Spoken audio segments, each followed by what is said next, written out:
Uh-huh. Yeah. I feel like I can rule the world. I know I could be what I want to. I put my all in it like no days off. On the road, let's travel, never looking back. Like, oh yeah, feeling like gold. I don't wanna hide it. I'm recording. What's up, Sam? What's going on? You bought a house? Yeah, I Did you really? I thought you were bluffing when you sent that to me.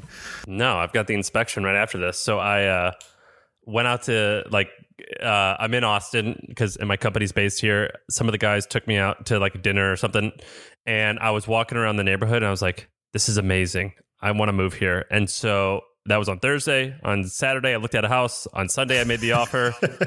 On Monday, it was accepted. So we're good. I'm gonna rent it out for some of the year and live in it some of the year. Wow. Okay. I love it. Is it like kind of residential, neighborhoody family, or is it like cool near 6th Street? Like where are you doing it here? It's the cool, they call it like the grimy area. I don't know what the stereotype is. I frankly know very little about it. It's in East Austin. It's off of 6th Street. It's like a 2,300 square foot house. It's really nice. It's very nice. And we got approved. I got a little bit of a mortgage, Right. and we just got approved fast and bought the damn thing. And Sarah's cool with it. Yeah, definitely. I think you're my hero because you live like you make decisions like an independent person while being happily married. It seems that way. It's definitely not. I mean, I do a lot of the talking, but it's a team, and so we both agreed. But yeah, we go, hey, you want to do this? And we go, yeah, we're in. And so we make decisions quickly, or I make decisions quickly. And I think that's it. You found somebody who's compatible with you in that way, making decisions quickly and valuing similar things so that your decisions are Right. aligned. Like when we bought a car, it was like on a Thursday. It's like, let's buy a car. What type? Well, I don't know. Let's just go look at them. And we just bought it on a Friday. So that's how we roll. That's how I did with my dog. I woke up in the morning, Christmas Eve. I said, let's go dog shopping. And she's like, what? No. And like we had agreed, now's not the time for the dog. And then that morning was like, today's the day for the dog. And we saw 3 different dogs and we bought the 3rd dog and came home. That's the way to go. And I also, when I was looking at the house, I wore a mask the entire time. But one of the agents who was showing it messaged me the next day, was like, I just tested positive. And that's why I'm home, because I'm not going anywhere. But I went and got tested. I'm negative, but I'm still better safe than sorry. That's good that they called you. I had a friend in college who got the herp, and his doctor was like, hey, you need to call all your girlfriends and you need to tell them like what's up. And he's like, oh shit, why? Like, are they going to die? And he's like, no, but it's respectful, still serious, and it's respectful, and this type of thing can stick around, and it can be passed on to babies in the future and he was like, oh wow, okay. Came home, called nobody, told nobody. That's I was like, shit. Yeah, there's a scene in The Office where Michael gets herpes and he calls people. He goes, I don't know how to say this, so I'm just going to spell it out. I've tested positive for HIRP. And he spells herpes. And like, Michael, herpes is spelled with an E, not an I. Why did you do that? That's kind of how I felt. Like, I had to like call my coworkers and I'm like, just so you know, I was around someone who tested positive, but I'm not positive. Anyway, right. We're good. All right. That's great. All right. Let's jump into some topics. So congrats on the house. And let's talk about barometrics. By the way, so I intend to Airbnb this home. And I'm gonna I'll reveal the numbers once we do it, and I think that will be a fun little segment. Right. I like that. Let me tell you something really quick about this. There's this company that I love. It's called Super Money Market. Is that what it's called? Yeah, you've talked about that once before. Yeah. Is it? Sorry, Money Supermarket. It's like NerdWallet, but it is in Britain, and it's been around for longer than NerdWallet. It's been around for, I think, since the beginning of the web. And the guy who started it, his name is Nixon, Simon Nixon, big billionaire. And when it went public, and when he sold it, he went and bought a vacation home, and then his friends wanted to like stay there, and he went and bought another one, and his friends wanted to stay there. So we created this website called Simon's Escapes. And I think it's like I don't know if it's like a profit making business, but it's like a legit business, and you could go out and rent a variety of his homes, and the whole shtick is that this is his personal collection. I don't know if that's true. if it's like part of the shtick, but it's kind of interesting. And I called Ryan Beagleman and I was like, hey, this is pretty interesting. He goes, yeah, this is actually pretty common. A lot of billionaires, like even Bill Gates and Richard Branson, you can go and rent their private estates. And Ryan told me, he was like, yeah, but I'm pretty sure a lot of them are wildly unprofitable. Like, for example, the founder of Circus du Soleil, I think he has a bunch of them, and you can go, he's like, they really just do it just to reduce their burn. But it's kind of a neat idea, like one day to be rich enough to like just, own so many homes that you can rent out. It's cool. Yeah, I think you could do like a membership, like Class Pass, but for staying in billionaires' houses. And so you pay the membership just to get access to the Airbnb platform, where you can rent only, chateaus and villas and ski houses of that's a thing. Rich people. I learned about this last year. What's that called? It's called is it Aviato or Elevate? I've heard of Aviato. That's from the show Silicon Valley. No, it's like a monthly, like you pay a monthly fee and you get access to high end. What's it called? Elevado or? Okay, it's called something. What is it? It's huge. I see commercials for it all the time. And what they do, this is like totally like we didn't plan any of this. So what they do is they buy vacation rentals and you pay a monthly fee and you get access to all of them. Right. It's called, I don't know what it's called. I'll have to look it up. But anyway, it's just like, it's cool that I saw this guy do that. I'm like, oh, that'd be fun to do that. Right. I think somebody could also, while we're just riffing off this, I think somebody could also do this for parties. So I think you could also create kind of like a high-end party club, which is basically like a membership fee you pay every year. And you get invited to parties in all these different cities. And the parties all are hosted at house parties of like baller houses. And so you take kind of like an elite crew. And I had a friend who was doing this in Moscow. He basically was like, he's from Moscow and he traveled around the world. He got his MBA at that program called INSEAD. That was like, I don't know if you've ever heard of that. It's like halftime in Singapore, halftime in Paris or wherever it is. And so he had this like kind of cool global network of like, like successful-ish people. And what he did was he created this party club in Moscow that only they would get text messages to these underground parties that were either at clubs, but often at non like club or bar venues. So somebody's house or, outdoors in a field or whatever it was. And it was always like really cool events. And so he had this list of like 3,000 members that would just get this text every single time. And he was making great money doing it. And he was just doing it because he built like the most powerful kind of like social scene, and he liked to be the kingmaker of that scene and, meet girls, and he liked to do all that stuff. But I could see somebody, connecting some of these cool venues together in unique ways, whether it's for rentals, vacation rentals, or for partying. It's not a great business, but I think it could be a lot of fun for somebody who's just, somebody's trying to have a good time. So I want to riff on that for a second, but first, the company that I was referring to is called Inspirato. So Inspirato.com, 500 employees, 200 million in revenue. You have two packages. One's $600, one's $2,000 a month. I think the $600 one, you get reduced rates. The $2,000 one, you get to stay. I think that's your rate. It's very expensive. $2,000 a month. It's luxury vacations, basically luxury travel vacations. Yeah, I think and I don't think they've raised a lot of money compared to how big they are. So it's a subscription business. Anyway, pretty big, kind of interesting. Different take on the whole Sonder Airbnb thing. And then the other one in this space that I think is going to be massive, I've been talking about this for a few months now, is called Hello Landing, which is kind of like this, but more low end. So you could spend $2,000 to $4,000 a month and you just get a furnished apartment in like 18 cities. Right. And so you could just live out of that. And it was started by the guy who started Shipt, which is a like Instacart competitor, but mostly in the South, that he sold for $500 million. A very successful guy. I'm very eager to see how that plays out. And then regarding what the idea you just had, we had a listener tweet at us, and he basically made a Scott's Cheap Flights, but for Airbnbs and rentals. Did you see that? No. Abreu, you'll have to remind me what it was called. It was called like Serendipity or something like that. But basically you say like, I don't even know if he had it set up this much, but you say which cities interest you. It could be like a variety of cities, and he emails you out cool Airbnbs that have been recent, or hotels that have recently been curated.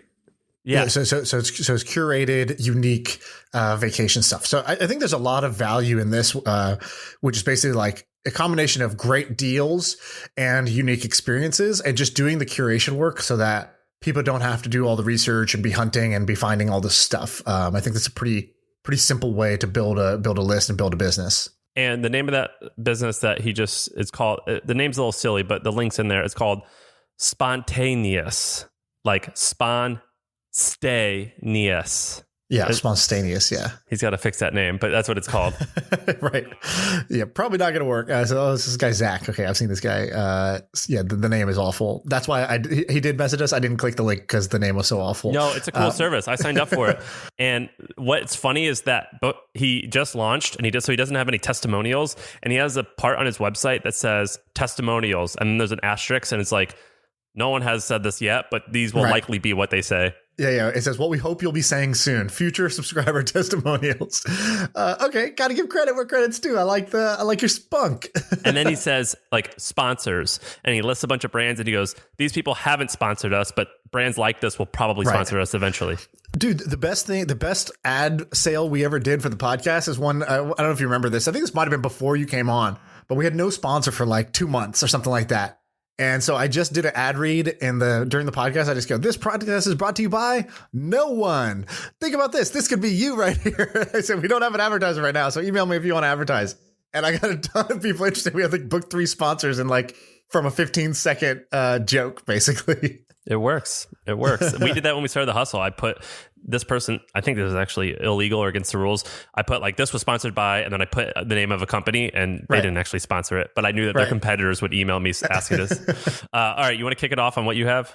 Yeah. Let's talk about Baremetrics. Okay, so we had referenced Baremetrics, which is a software that gives you kind of like a dashboard for your business. I use it for my subscription business, and it tells you, oh, here's your monthly revenue, here's your churn rate, here's this many people canceled, this many people card declined, whatever. It gives you this like very simple dashboard for your business, which is useful. And he was kind of like a bootstrapper guy. So he just posted a blog that says, I sold Baremetrics. And he says, after 7 years of working on this company, Baremetrics has a new home. And he just dove into all the details. So he goes, purchase price, $4 million of cash. What I walk away with, $3.7 million in cash. This is a 2.65 multiple of our annual recurring revenue.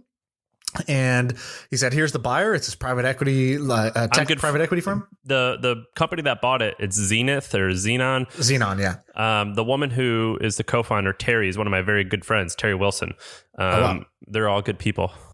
And so it's at, no earnout. Payment structure is 3 payments. There's, at close, at 12 months, and at 18 months, which is interesting because there's no earnout, but you also didn't get all the money up front. That's not an earnout. That's just he doesn't have to work there. Seller financed. Yeah, it's sort of like dripped, basically.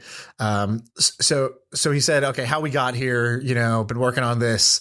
It's doing well in COVID, but I think it was just kind of like time to move on. So what did you think of this when you saw it? So Baremetrics is a really cool company. Buffer used them at first. So I think we should... I hate this phrase. It's a cliche. Take a step back, which is this business is. I don't think you've ever said that. I try never to say it. I think it's a stupid cliche. This business is at this. There's this whole group of people. They call them open startups. If you Google like open startups, I think there's a website that compiles all of them.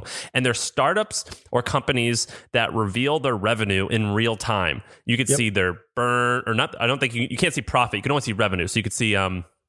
Well, some do it all. There's degrees, right? So Buffer went crazy and they were like, here's everybody in the company's salary. So they published their employee salary. Some people bank don't account do that. Information, everything. Yeah, and others do kind of like the high level metrics. Like here's what our revenue is month by month. Here's what our growth was. Here's how our email list grew, but they don't show like employee salaries or profits. Yeah. And there's a lot of sites that do this. So there's Start a Story. That guy, he does that with people. There's Indie Hackers. And then there's people who do it on their own. The Gumroad guy. Yeah. The Gumroad guy. Open Startup List. There you go. OpenStartupList.com has a list of them. So I think that as a business owner, I would never, ever do that. But I think it's cool. I think it's really cool. I love consuming it. So I think that's interesting. And Baremetrics is like a really cool tool to get that done. Yeah, I think that's a good move that this guy sold. He only sold, I imagine, because he had $850,000 in funding from major VCs, and it was like an easy out for him. So in the post, he says that the VCs, they're like, just forget. They had put in 800,000 back in 2014, 2015, from two kind of like big VCs, General Catalyst and Bessemer. And basically it wasn't going to be like the home run, right? VCs are trying to get 10x, 100x on their money. And so they want you to go, basically when a VC invests in you, they're planning for you to try to become $1 billion company. That's what a win looks like for them. And then there's sort of like smaller wins if you end up at 250 or 500 million, but in this case, a $4 million outcome is it's a rounding error. It's a cost of doing business. I don't know if he said this in the blog post or if someone said it in the comments, which is like the amount of time just for the lawyers on the VC's end to do the paperwork would cost $800,000 or something like that. Yeah, I don't think that's quite true, but I get the point. So he basically, what he said was he said, I wanted to give them their money back, but ultimately for a $4 million purchase price, we would need to ask them to walk on their investment. Now, this didn't fully add up because you could have easily given back the 800,000 and walked away with, 2.8 or 2.9 million instead of whatever he walked away with, 3 point something million. But I guess he asked them like, hey, will you take less? Then I'll do this deal. Or will you write it off so I can have an exit here? And they said yes, which is kind of amazing by them. And there was a lot of people on Twitter who were like, wait, what the hell? Like, this does not compute, especially people who come from other industries like real estate or whatever. They're like, why would they write off their entire investment? I don't understand. And so what do you think about that reaction and how would you explain it? Well, I do think it's hard to fathom because it's almost $1 million. It's a lot of money. I think that you have to look at it like who was it? General Catalyst? General Catalyst, yeah. What's their AUM? Do you know? I think they have they have multiple funds, but I think that they have like $1 billion sized funds. Yeah, so maybe like $10 billion they have. I think that the way that they probably saw it was, let's just not cause a fuss, be cool with this guy because he's public and he'll talk well about us, and that's worth $800,000. So they just announced $2.3 billion in new capital commitments across 3 funds. So I think that's probably, let's call that their AUM. I don't know if that's exactly it, but yeah. So I think regardless, they're $1 billion plus fund. I think that the way you look at it is like, if you're in real estate, which I'm going to fluff. I mean, I'm going to kind of bumble through this. I don't know how it works, but like, let's say it's like you paid a little money to like inspect a property and turns out like, it's not a good property. That's okay. That's part of doing business. Let's move on to the next one. That's kind of like what it is. It's just when you have, 10 billion in assets, 800K is the cost to do the inspection. Right. So here's what I think happened. So I think, I think getting 800K back, is probably not that interesting to them. And if they took any more, I think they would kill the motivation to do the deal by the founder. So I think that would be the most that they could get. This is probably because it's 7 years old. This fund has probably already done well and has profits, and they can actually just write off the 800K and just reduce their taxes basically. So they're going to effectively still keep that amount of money by calling this a loss, by calling this a zero. And then they get the founder might let them into their next, if they start another company, it might be great signaling or kind of PR because look, we're talking about it. And so I think that those are probably some of the reasons why, between like the cost and the hassle versus the upside, the fact that they probably have a bunch of profit that they could just write this off into. And lastly, the sort of branding and founder friendly story that they get to tell for every founder after this. Yeah. So that's why it's hard to fathom, but when you're like, look, this is like 0.001% of their money. Like that's the cost of doing business. And I imagine that's how they saw it. It just so happens that there's a lot of zeros behind it, but it's the same thing if it's whether it's 800 or 800,000. Right. And I encourage everyone, go check out openstartuplist.com and go look. So you can see Ghost is on here. Buffer's on here, Barometrics, ConvertKit, Gumroad. There's a bunch of interesting companies that you can go and you can actually go and understand their business, right? Like, as if the CEO took you aside and opened up their books. And I love looking at this type of stuff because it helps me, clear, paint a picture and understand different businesses with very little effort. Yeah, you see what's possible. And so I was thinking about this the other day. So I was very close to just publishing I just did an annual review for myself about like everything. Like I had these goals, what changed for me in my life, my kind of personal development, then my financial picture. And I was like, should I just publish this whole thing? And I was like, finger trembling on the button where I was about to click it. And then I was like, okay, let me think about it before because once you put your financial picture out there, you can't undo it. Can I give you my opinion? Yeah. Tell me what you would do. Don't do it. I don't think you should do it. I think that if maybe you can like give like it increased by this much, or like it's going well, or like 7 figures, maybe do that. But I definitely think you should not do it. I think that there's a few things. One, if you're a company, so people have told me about Nathan Latka, and then Cortland, the founder of Indie Hackers, has told me about him. He's like, founders give him numbers and then they like regret it because people start copying them, and they go to Cortland and like, hey, can you delete that? And he's like, well, no, I mean, you like knew what you were getting into and you asked me to do this interview. So no, I'm not going to delete it. Like, we agreed this is fair, which he's right. But it's like, so it just like brings unnecessary attention. The only and then if for personal wise, one time when I did HustleCon, I like wrote a blog post saying like the first HustleCon made like, in 1 year we did $300,000 in revenue, and it was like all profit. And I was using that money to like grow a business, and people were like, oh, nice, you have that much money. I was like, well, I mean, like it's the business. So, and I felt like that attention was actually really, it didn't attract the type of person who I wanted to attract.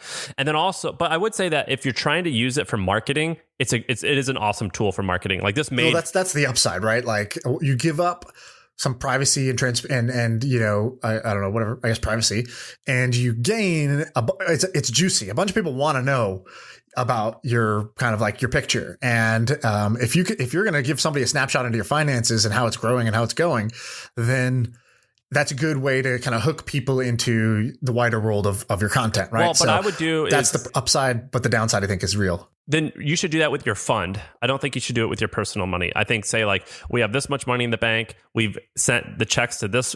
We're going to reserve it for this. Like that would be cool. That would be a cool shtick. But I think that you would be unhappy if you did it for your personal life. And even Buffer, they wrote about it. They're like, yeah, this was like a cute thing that we did, and it got us popular because that was like our only marketing channel. But we actually don't want to reveal salaries anymore and things like that because it causes tension and it's just not worth the headache. Right. Yeah, I think you're right. I still might do it because it's just, I'm curious to see what happens, but I do think your logic is right.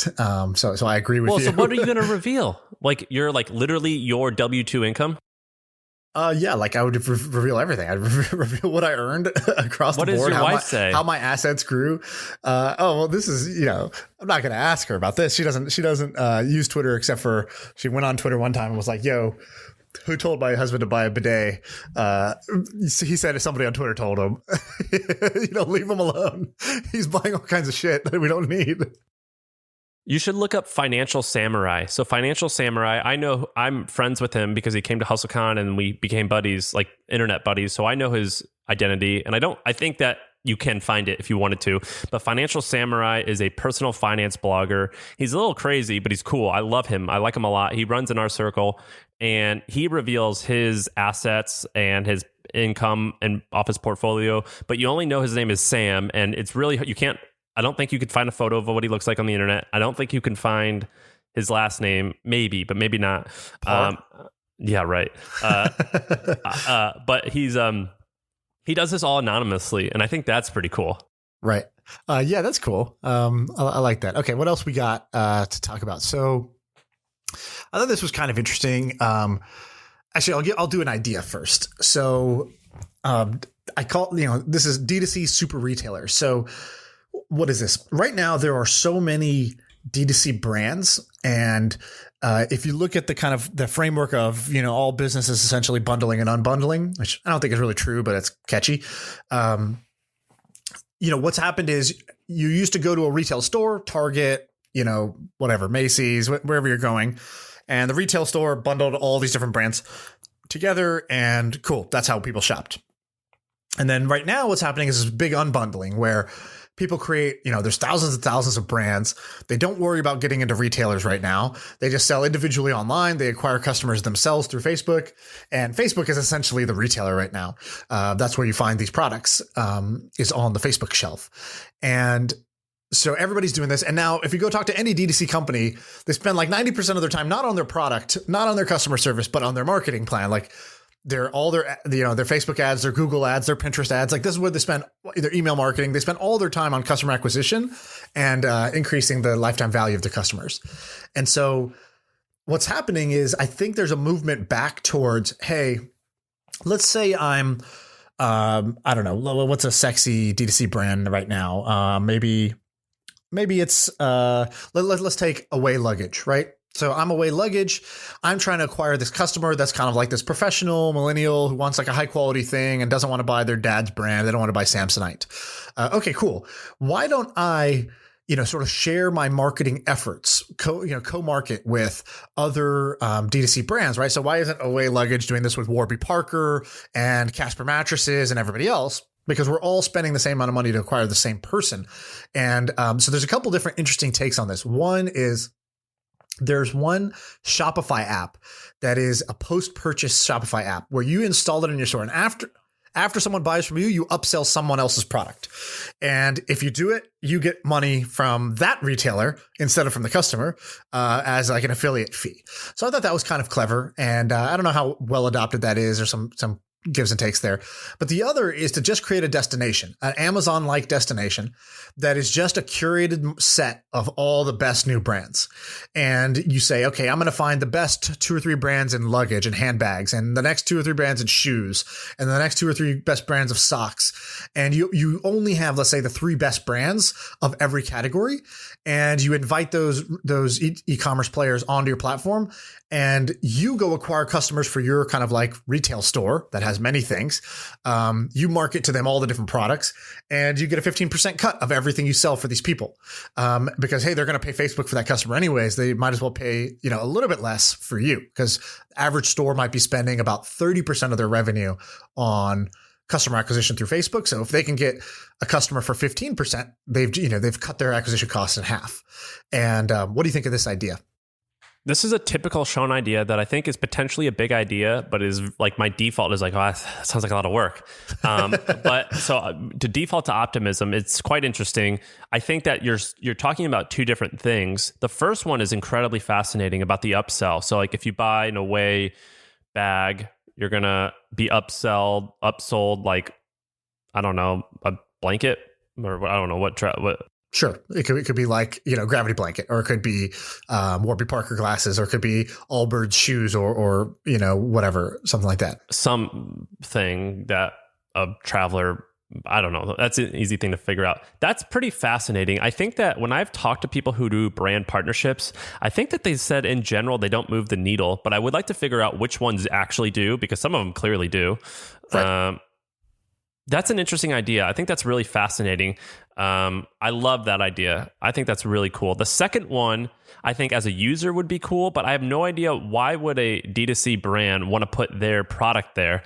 Like, wouldn't they just want to own the whole relationship? Isn't that the whole point of being direct to their own consumer? You do get the customer relationship. So they come and they buy, but the D2C retailer would share the customer insight. Unlike Amazon, it would share the customer info with that brand. That's kind of the I think you would have to do that.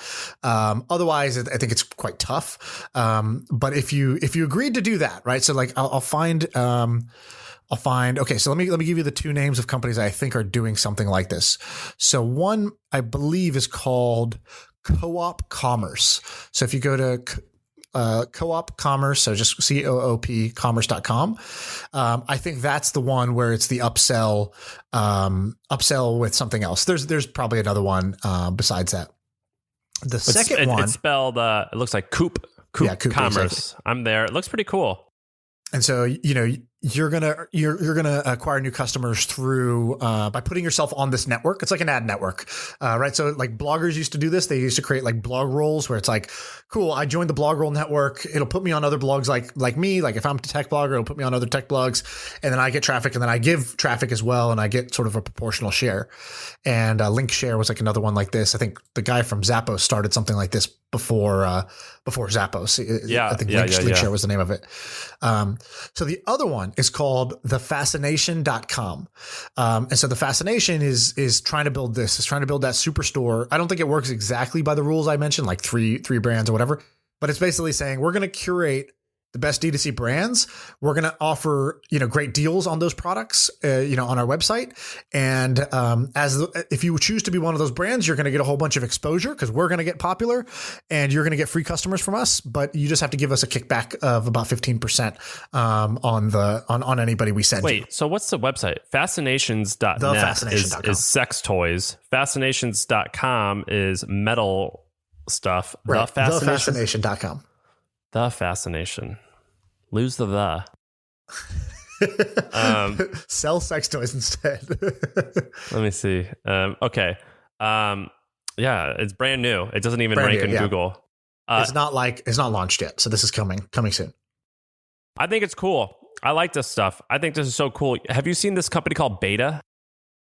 Beta, is that the pop-up, real life pop-up stores? Which Beta does, and they're probably getting crushed right now, is they had these badass stores that they had in cool locations in San Francisco, LA, New York, and probably many other countries or states.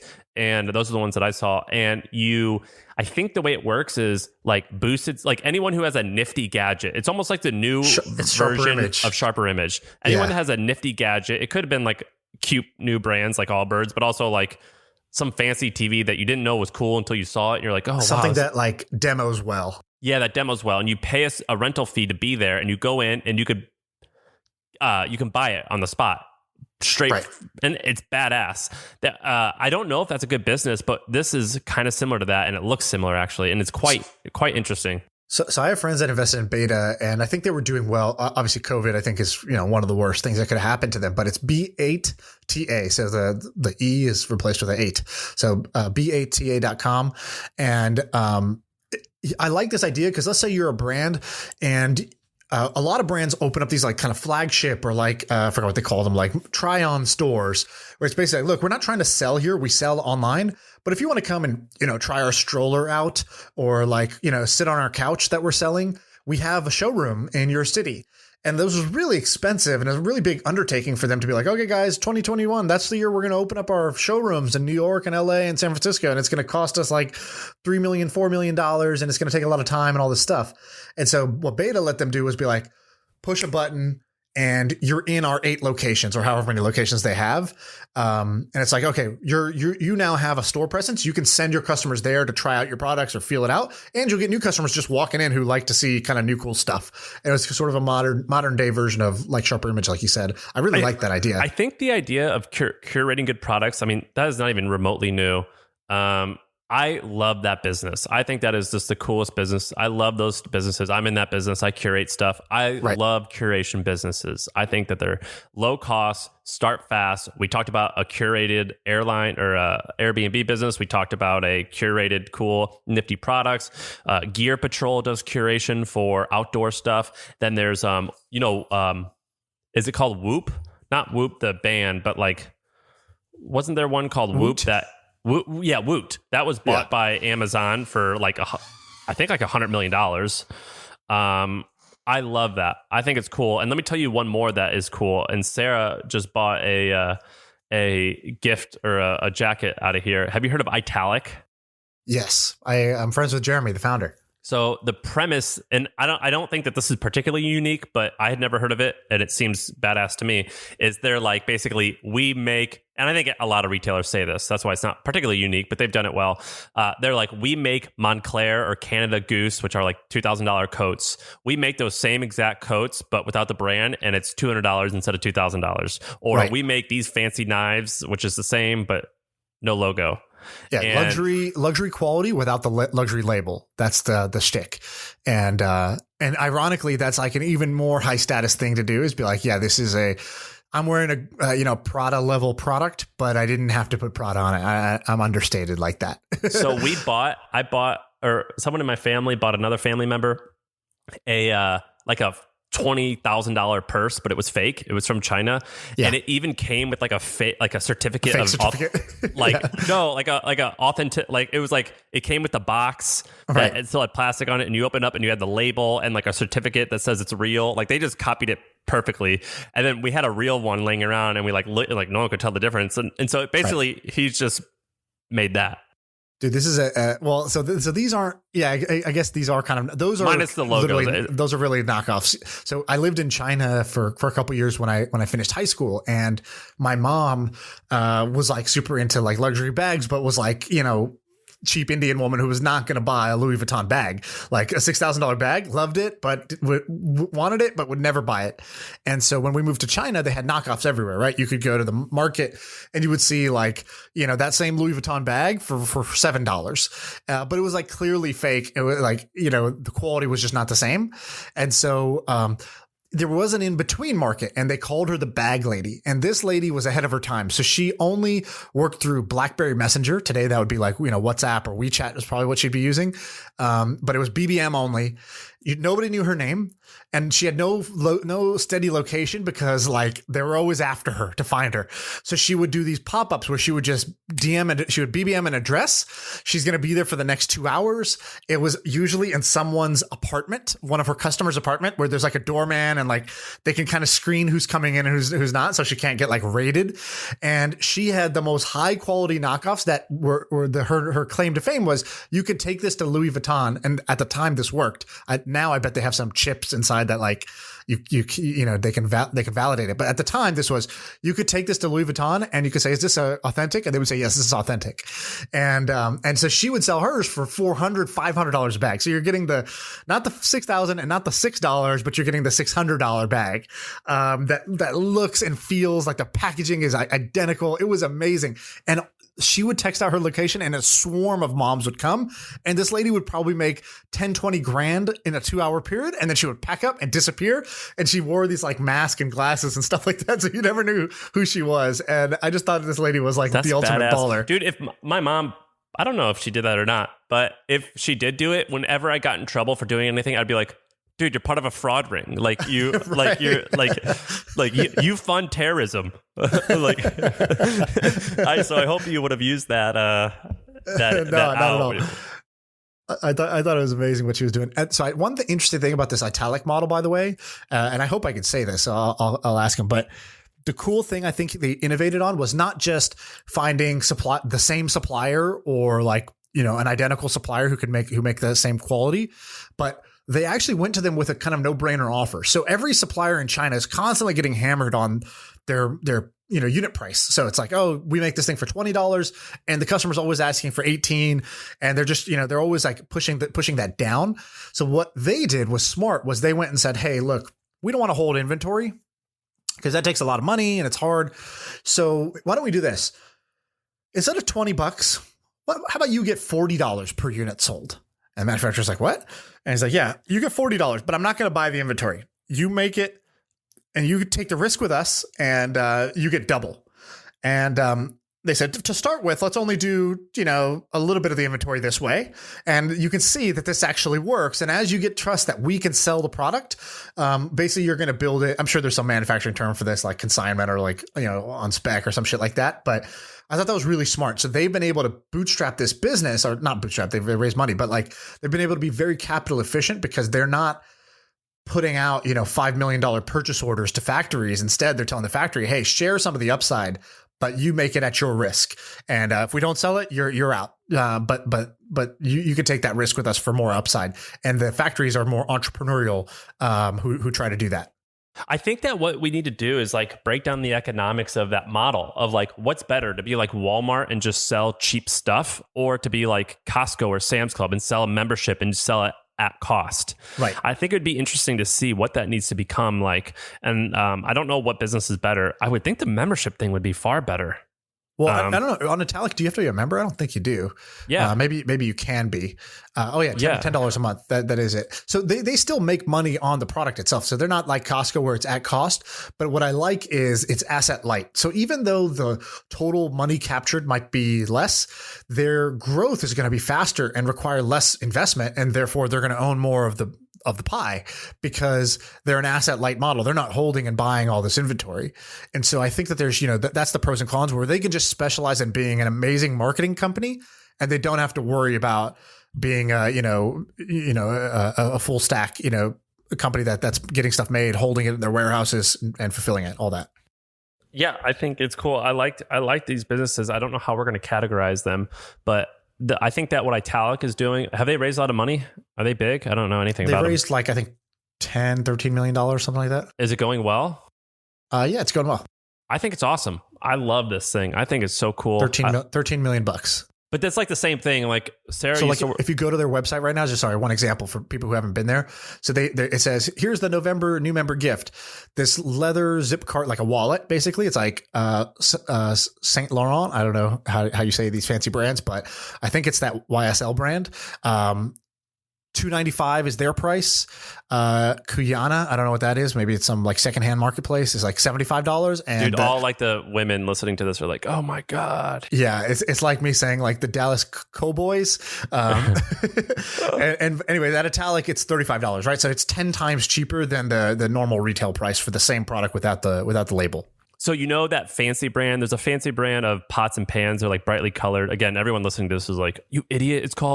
It's like croquette or you know what I'm talking about? We should just bleep all these out so that we save ourselves the embarrassment. But yes, I know what you're talking about. Is it Le Creuset or something? Anyway, they make a knockoff and it's $95 as opposed to $400, which is awesome. And then my friend had it and I saw it. And then they also he bought the knives from them and I was like, Jack, this is a super sharp knife. What is this? And he's like, oh, I got it from Italic. Right. So I think it's great. And sorry, Italic, sorry, all the brands and the people listening. We're just a bunch of basic ass dudes who can't say. Right. All right. Dude, that's like worse than the time that someone was like, it's called Thule. I'm like, it's spelled like Thule. So I think it's Thule. Yeah, like the Swedish, they got a different word for everything. I tell you, they should have. Don't spell it like it rhymes with mule. If you're gonna pronounce it Thule. All right, a couple other interesting things. Okay, here's another idea for you. So I've been playing around with Facebook ads, on and off for many years, but more seriously this year than any year before that, and Facebook, I would say, is probably the greatest marketing engine, maybe of all time, definitely of our era. It's created so much opportunity. If you can take your product and be able to market it effectively on Facebook, you're able to reach, the whole world at, in one of the most efficient mediums possible, right? Because it's all measured, attributed, and it's all, you could use their algorithm to figure out who's your buyer, all that good stuff. So if you use Facebook ads, it's like easy enough to get started, but it's not that easy. And I think there's an opportunity for somebody to create essentially a course, but it's not a course. It's not me saying, I'll teach you how to do Facebook ads. It's a game. It's called the marketing game. It's basically a simulator that dumbs down the Facebook ad UI and UX and just like it gives you a chance to get reps at driving growth through marketing. And so totally agree. Great idea. So Matt, so what I would say is oh, hey, you created this shoe.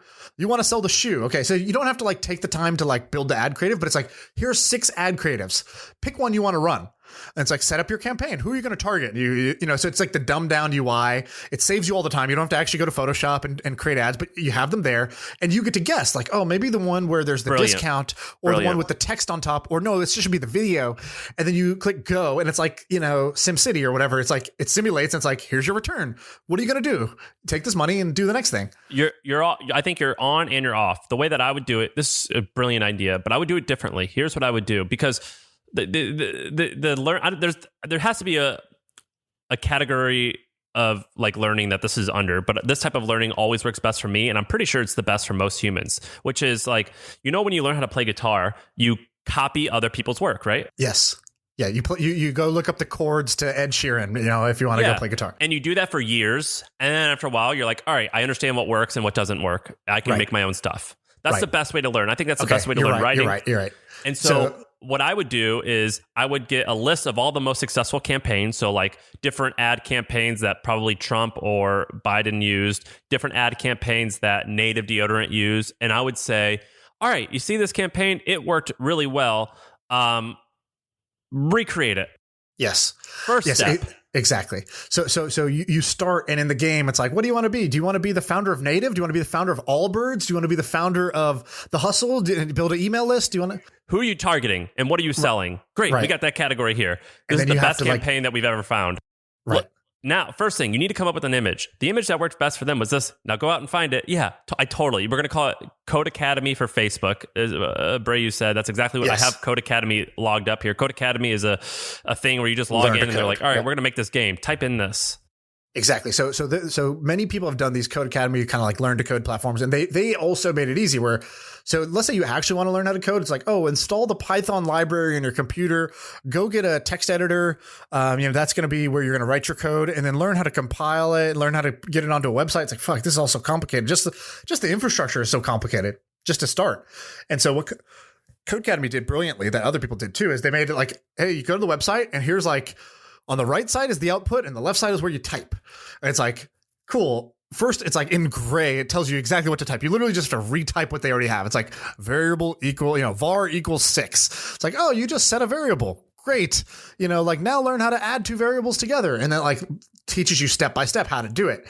And so I think that's really great. It was a great way for somebody like me to actually like try to learn and get my feet wet a little bit.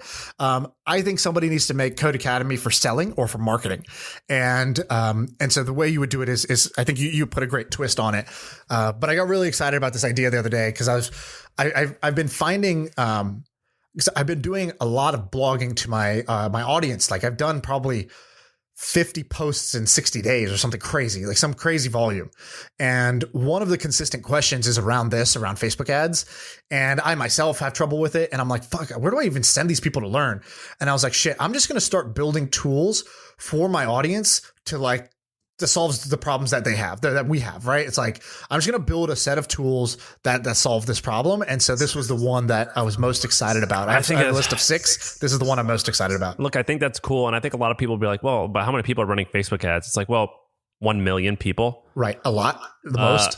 Yeah. How many people are running Google ads? Like 5 million people? I mean, like what, like enough. And this should be a part of every 1 school. million companies, let alone all the employees doing it. Enough that you could build a big business by charging $30 a month.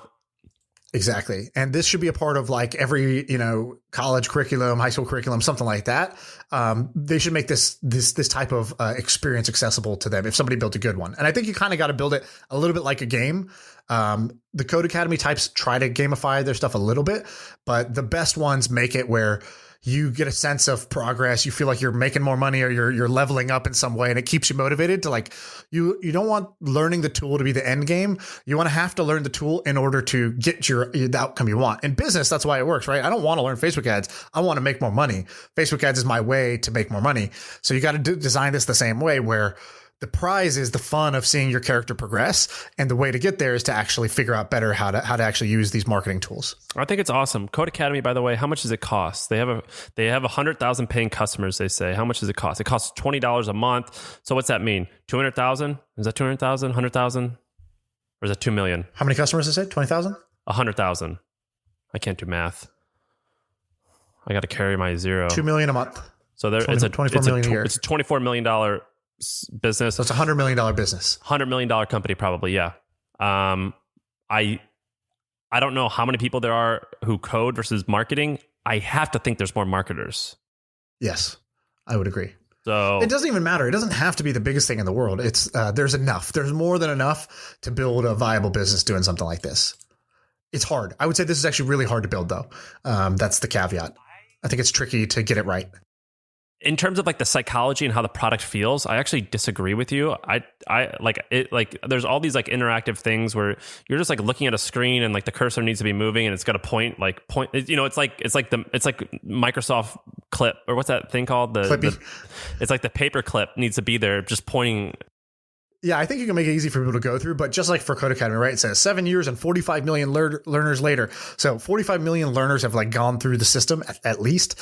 And, they have 100,000 paying customers per month. So you're going to get a shit ton of churn, because just like for Code Academy, right? I churned out of Code Academy too, because shit, it actually is pretty hard to learn how to code and keep going and keep the motivation there. And that's why I think this is hard to build because it's hard to build it where you keep somebody engaged and they get to like, they get through the program essentially.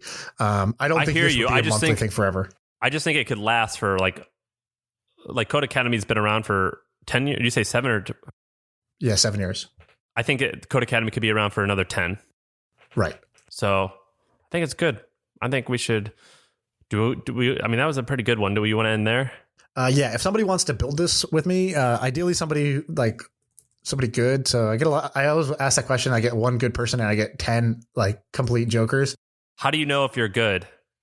You're good if you've like actually like built stuff before that people have used. And ideally in this case, you understand the problem of trying to learn Facebook ads. So you've gone down and like, it's kind of like how I've tried to learn how to code 4 times. I'm actually the right person to build a learn to code product.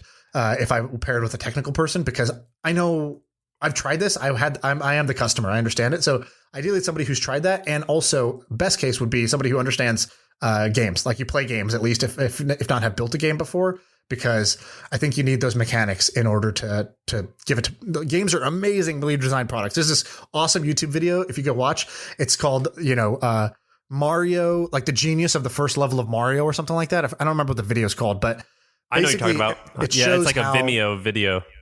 It shows how Mario has no tutorial, right? Most popular game, no tutorial on how to play, how to jump. What's the objective? Am I trying to get coins? How do you learn all this?